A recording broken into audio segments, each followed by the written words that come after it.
There are certain jobs in the NFL that almost never open. When they do, coaches circle them immediately. Big roster, big resources, a chance to define a legacy. On paper, the Cleveland Browns head coaching job should be one of those opportunities, the kind you don't overthink, the kind you don't turn down. And yet, this one feels different.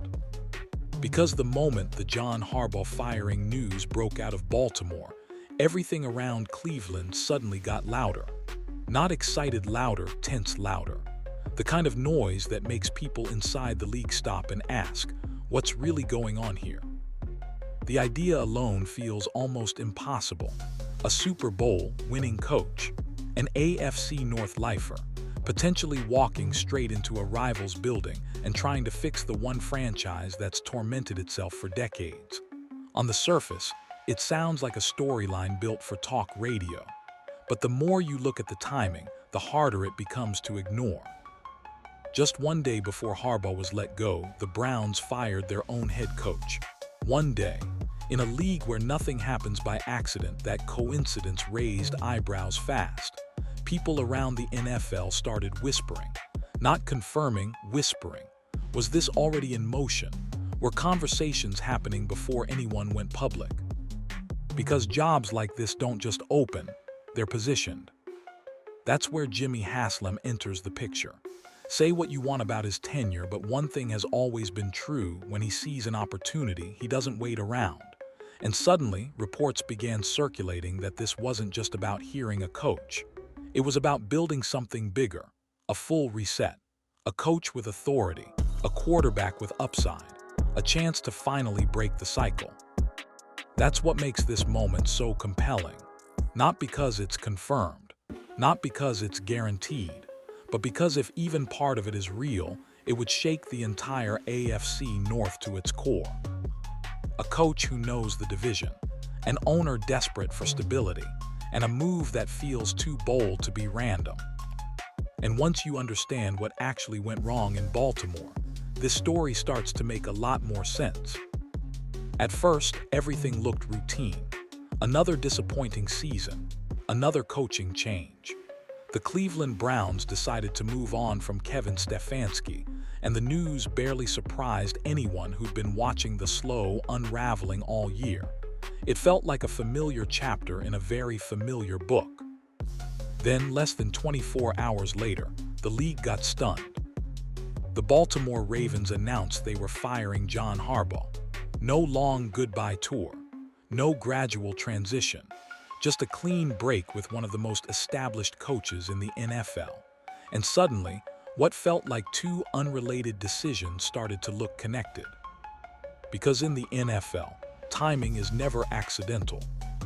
Coaching firings usually follow patterns: end-of-season evaluations, ownership meetings, weeks of internal discussion. When two division rivals make franchise-altering decisions back-to-back, people notice. And around the league, the reaction wasn't shock, it was suspicion. Executives, agents, and insiders started asking the same quiet question: was this already lined up? No one is claiming there was a signed deal sitting in a drawer, but reports suggest conversations may have been happening long before the public ever knew Harbaugh's job was in danger. Coaches talk, agents talk, owners definitely talk, especially when a rare opportunity presents itself. A proven head coach suddenly available in a division where stability is everything. What made this even more interesting was how fast the speculation spread. Not about just hearing Harbaugh, but about why Cleveland would be so eager. This wasn't framed as a standard rebuild. It was being whispered as a reset with purpose. A chance to pair a powerful coach with long-term control and a quarterback-centered vision. And that's where Jimmy Haslam comes into focus. Haslam has never been shy about swinging big. He's taken criticism for it, sure, but he's also shown he's willing to bet on ideas that feel uncomfortable. When the Stefanski firing happened so close to Harbaugh's exit, insiders began connecting dots that weren't meant for public view. The timing felt too clean, too convenient, almost staged. Again, none of this has been confirmed. This is where speculation lives, not facts. But in a league built on leverage and preparation, it's not unreasonable to believe Cleveland was positioning itself for something bigger than a standard coaching search. Because jobs like this don't come open by luck. They open because someone made sure they would. And once you look at what was quietly brewing in Baltimore behind the scenes, the timing stops looking suspicious and starts looking strategic. From the outside, the breakup looked sudden. One bad loss, one disappointing finish, and suddenly a coach who had been the face of the franchise for years was gone. But inside Baltimore, reports suggest this decision didn't come out of nowhere. It had been building quietly for a while. The final trigger, according to people close to the situation, was the season-ending loss to the Pittsburgh Steelers, a game the Baltimore Ravens needed, a game that slipped away late. On the surface, it was just another close AFC North battle. Behind the scenes, though, it allegedly exposed cracks that had been papered over for months. Reports claim there were growing tensions between John Harbaugh and Lamar Jackson during that game. Not shouting matches, not blow-ups caught on camera, but disagreements about play calling, communication, and how aggressive the offense should be in key moments. Subtle stuff. The kind that doesn't make headlines but absolutely matters inside a locker room. It's been said that this wasn't about a single argument. It was about a relationship that had simply reached its expiration date. Harbaugh and Lamar had been through everything together: MVP seasons, playoff heartbreaks, roster turnover, constant pressure. Over time, philosophies change. Trust gets tested. And eventually, even successful partnerships can start pulling in opposite directions. Ownership noticed. Sources suggest Ravens leadership began questioning whether the voice that once energized the locker room was still landing the same way, whether the message had grown stale, whether the team needed a different direction to maximize Lamar's prime years. That Steelers loss didn't create those doubts, it confirmed them. What raised eyebrows around the league was how fast the decision came after the season ended. There was no prolonged evaluation period, no drawn-out public debate. That speed led many to believe the organization had already made up its mind well before the final whistle. The loss just gave them the cover to act. And here's the uncomfortable part for Baltimore fans. This wasn't about disrespecting Harbaugh's resume. It was about fear. Fear that staying the course would mean wasting elite talent. Fear that the same voices would keep producing the same results. In the NFL, loyalty only lasts as long as belief does. Once that belief cracks, everything changes quickly. That's why Harbaugh's exit felt so cold, so businesslike, because by the time it became public, the emotional decision had already been made. And that matters because when a coach leaves under those circumstances, he doesn't just walk away disappointed. He walks away motivated, with something to prove, and with unfinished ideas still sitting in his playbook, including one that never made it past the draft room. This is the part of the story most fans never heard about, the piece that quietly reshapes everything that happened next. Because long before John Harbaugh was shown the door in Baltimore, there were rumblings about a quarterback he believed in deeply, a quarterback he thought could be the future of the franchise. And according to multiple reports, that quarterback was Shedeur Sanders. During the draft process, it's been said that Harbaugh was unusually high on Shedeur, not just as a depth piece, not as a late-round flyer, but as a long-term investment, someone he felt could be developed the same way he helped mold Lamar Jackson when much of the league still had doubts. Different styles, different strengths, but the same competitive edge and leadership presence. Reports suggest Harbaugh saw Shedeur as a modern quarterback who could win from the pocket, extend plays when needed, and command a locker room early. He wasn't looking to replace Lamar. He was looking to prepare for the future, a transition plan, insurance, optionality, something organizations rarely think about until it's too late. That's where the friction started. Baltimore's front office, according to league chatter, wasn't interested. They had their franchise quarterback. They had massive money tied up. The last thing they wanted was a perceived quarterback controversy. Using a premium draft pick on Shedeur felt unnecessary, even risky, to people focused on the present rather than the long view. As the draft unfolded, the disagreement reportedly intensified. It's been said that Harbaugh pushed internally, while management held firm. By the time later rounds arrived, desperation started creeping in. And that's when one of the more surreal moments allegedly occurred, Harbaugh reaching out to Shedeur Sanders to gauge interest. Not to promise a starting job, not to sell a spotlight, but to ask whether Shedeur would even consider coming to Baltimore knowing he'd be behind Lamar Jackson for the foreseeable future. And that answer, reportedly, was no. Shedeur wasn't interested in being a long-term backup, not out of arrogance but belief. He'd been raised to see himself as the guy, not a placeholder. Sitting for a decade behind an established MVP didn't align with his vision or his timeline. From that moment on, something shifted. Shortly after the draft, Harbaugh publicly distanced himself from personnel decisions, making it clear, subtly but unmistakably, that player acquisition wasn't his call. To people paying attention, that wasn't just a comment. It was frustration leaking through. Because when a coach identifies a quarterback he believes in and gets overruled, it doesn't just affect one pick. It plants a seed, one that quietly grows over time. And by the end of the season, that unresolved tension was no longer buried. This is the moment where everything quietly shifted, not with a headline, but with a decision that never showed up on draft night graphics. According to reports and league chatter, the Ravens' choice not to pursue Shedeur Sanders didn't just close a door.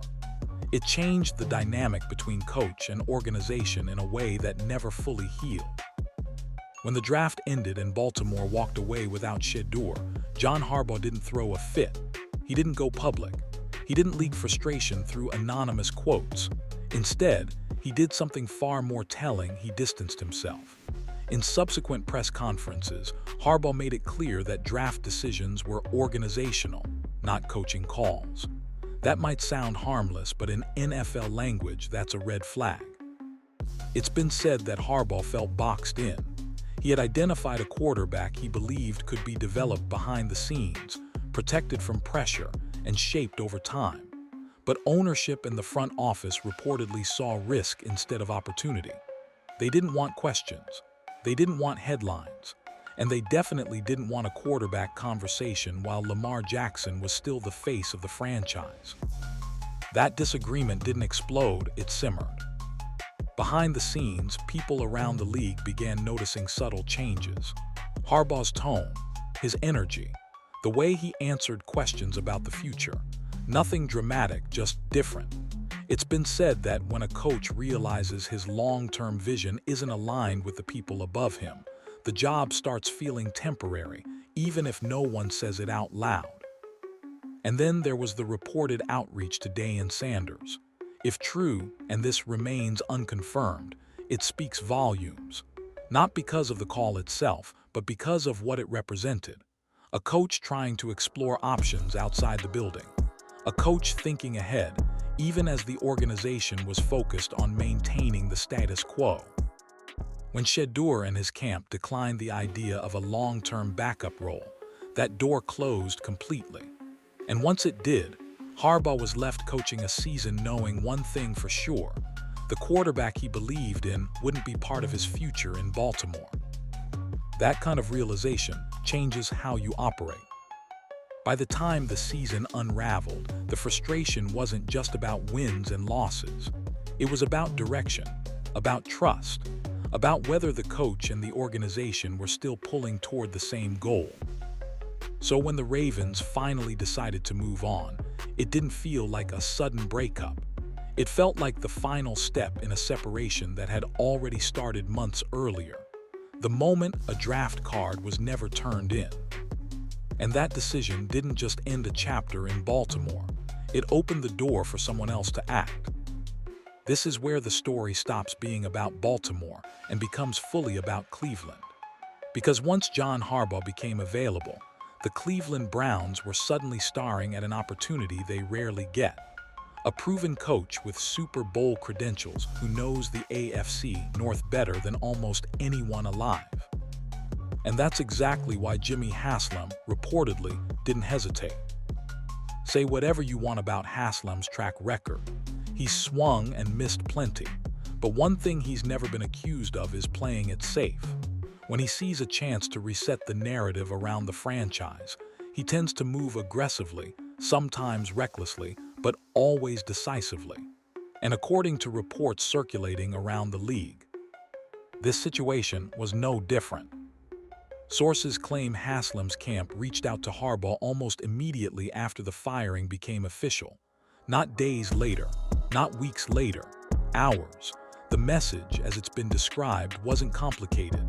Cleveland wasn't offering a standard coaching job. They were offering control, authority, a chance to build something from the ground up without constantly fighting the front office over direction. And more importantly, they were offering alignment.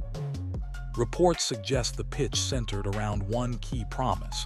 If Harbaugh came to Cleveland, he'd finally get the quarterback he believed in. Shedeur Sanders, not as a backup plan, not as a future maybe, but as a foundational piece the organization would commit to developing properly. That's a powerful sell. In Baltimore, Harbaugh allegedly felt boxed in by decisions made above him. In Cleveland, Haslam is said to be dangling the opposite: trust, the freedom to shape the roster, the ability to build an offense around a quarterback from day one instead of inheriting a situation already tangled in contracts and expectations. Of course, this is where the risk skyrockets. Harbaugh would be a fired coach betting his reputation on a rookie who hasn't taken an NFL snap. Haslam would be betting the future of the franchise on a coach fresh off a controversial exit and a quarterback still viewed as a question mark by parts of the league. If it fails loudly. But if it works, it changes everything. Cleveland isn't just chasing wins here. They're chasing legitimacy, stability, a clean break from decades of half measures. And that's why this move feels different. It's not about fixing one season. It's about finally choosing a direction and committing to it without flinching. Because in the NFL, safe moves rarely change franchises. Bold ones do. And Cleveland looks ready to roll the dice. On the surface, pairing John Harbaugh with Shedeur Sanders might not look obvious. They aren't the same type of quarterback. Their games don't mirror each other. But that's exactly why this combination has people around the league paying attention. Harbaugh has already proven he's not a one-system coach. When Lamar Jackson entered the league, half of NFL scouting circles doubted he could thrive as a passer. Harbaugh didn't force Lamar into a rigid offense. He adapted. He built an entire system around what Lamar did best, protected his confidence, and let him grow without constant public pressure. The result was an MVP season and one of the most unique offenses the league has ever seen. That matters here. Shedeur is Lamar. He's more comfortable winning from the pocket. He thrives on timing, accuracy, and reading defenses. But what he shares with Lamar is composure, poise, the ability to stay calm when things break down. Those traits don't show up in box scores, but coaches value them more than almost anything else when developing young quarterbacks. What makes Harbaugh especially dangerous in this situation is his patience. He doesn't rush quarterbacks to satisfy headlines. He insulates them. He limits exposure. He builds trust first, then complexity. That's exactly what Shedeur needs after spending his entire football life under a microscope. Not hype, not shortcuts, structure. There's also the leadership side that doesn't get talked about enough. Harbaugh commands respect the moment he walks into a building. That matters for a young quarterback stepping into a franchise that's struggled with stability. When a head coach carries that kind of authority, it removes pressure from the quarterback to save the team overnight. And then there's the football fit. Shedeur processes quickly. He's comfortable throwing with anticipation. He doesn't panic under pressure. Harbaugh has always valued quarterbacks who protect the football and understand situational football, when to push, when to live for the next snap. That alignment isn't flashy, but it wins games in January. This pairing also benefits both sides long-term. For Shedeur, it's a coach who's done this before and knows how to shield a quarterback from early damage. For Harbaugh, it's a chance to prove his success wasn't tied to one player or one style. That's why this isn't just an interesting idea, it's a logical one. If Harbaugh is looking for a quarterback he can mold without fighting the building, and Shedeur is looking for a coach who believes in development over noise, this isn't desperation, it's alignment. And in the NFL, alignment is where real turnarounds begin. This is where the story stops feeling exciting and starts feeling dangerous. Because if the Browns go down this road, there's no halfway point, no quiet reset, no soft landing. This would be an all-in bet that could either redefine the franchise or set it back years. Think about what Cleveland would actually be doing here. They'd be handing the keys to a coach who was just fired, no matter how respected his resume is. They'd be tying their future to a rookie quarterback who hasn't taken a single NFL snap. And they'd be doing it in a division that doesn't forgive mistakes, against teams that thrive on punishing weakness. That's not a rebuild, that's a gamble. For John Harbaugh, this would be about legacy. Right now, there's always an asterisk in how some people talk about his success, that it was tied too closely to Lamar Jackson. Fair or not, that narrative exists. Taking over Cleveland and building a winner with Shedeur Sanders would silence that debate permanently. But if it fails, the conversation flips just as fast. Suddenly, he's not a proven builder, he's a coach who couldn't do it twice. For Jimmy Haslam, the stakes might be even higher. He's already known as one of the league's most aggressive owners, sometimes to a fault. Another massive swing that doesn't work would reinforce every criticism that's followed him for years. But if it does work, if this pairing stabilizes the franchise and finally delivers consistency at quarterback, Haslam's entire reputation changes overnight. That's why this move feels so polarizing. Safe owners don't do this. Careful franchises don't do this. Teams terrified of headlines don't do this. But teams desperate to escape mediocrity sometimes have to. There's also the reality no one likes to talk about. Cleveland doesn't get many moments like this. Proven coaches rarely become available. Quarterback windows don't stay open forever. And when alignment between owner, coach, and quarterback might exist, even briefly, it creates pressure to act. Of course, there's no guarantee this actually happens. Reports suggest, rumors swirl, nothing is signed, nothing is official. But the reason this story refuses to die is simple. It makes too much sense to ignore, even if it scares people. Because if Cleveland pulls this off, it won't just be a hire or a draft pick. It'll be a declaration. One that says they're done playing it safe and ready to live with whatever comes next. When you zoom out, this story isn't really about one hire, one draft pick, or even one offseason. It's about a decision point, the kind that quietly defines franchises for the next decade. The Cleveland Browns are standing at that exact moment right now, and whether they act or hesitate may matter more than anything else they do this year. On one side is comfort, the familiar cycle, another cautious hire, another short-term fix, another year of explaining why things didn't quite come together. On the other side is risk, real, career-altering risk built around belief. Belief in John Harbaugh as more than just a coach who succeeded in Baltimore. Belief that his ability to build, adapt, and develop wasn't tied to one quarterback or one era. And belief that Shedeur Sanders could become something more with the right structure around him. That's the part people keep skipping over. This isn't about guarantees. No one is saying Shedeur will walk into the league and dominate. No one is promising Harbaugh will instantly fix everything that's been broken in Cleveland. The real question is much simpler and much harder. Is Cleveland finally willing to commit? Commit to a vision instead of hedging. Commit to development instead of panic. Commit to letting a coach and a quarterback grow together without pulling the plug at the first sign of adversity.